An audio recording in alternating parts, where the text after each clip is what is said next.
My skin is not a weapon. I call it standing for my people. You still want to call it aggression. I know some of you are feeling guilty.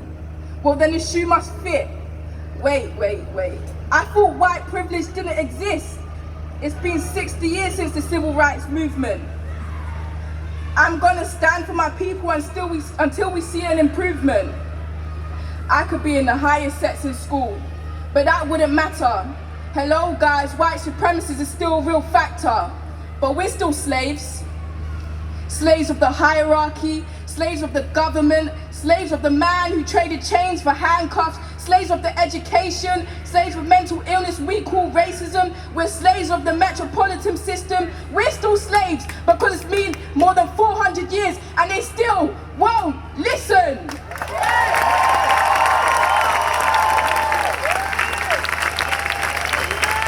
Slavery taught black people how to survive in this world, not how to live. Please forgive me if I seem a bit angry. Our culture was not yours to give, and not yours to take, and not yours to take, and not yours to take, and not yours to take, and our skin was not yours to break.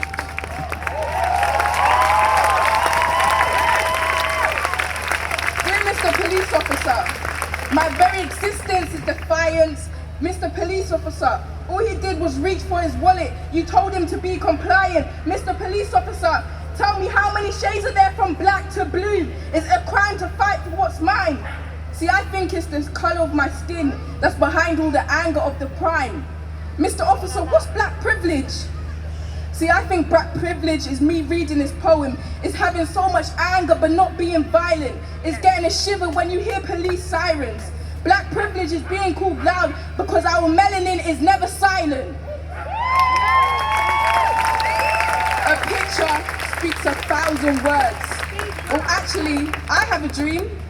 I have a dream that the black man doesn't get killed, that we will stop growing up without a father. I have a dream that black can be beautiful without being mixed. I have a dream I won't learn about the same 4 black people in school, and that killing another black boy isn't seen as being cool, and the black man's burden isn't carried by the white man's privilege like a fool. Dear Mr. Officer, being black is not a matter of pigmentation. Being black is a reflection of a mental attitude. Being black is being born a suspect. Being black is not letting the society define you.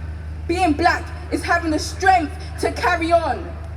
Being black is having to beg to stay in your own country. Being black is being guilty until you prove your innocence. Being black is not a curse, for it is a blessing. Being black is having to fight to be treated like a human before having to fight for equality. Being black is an honor.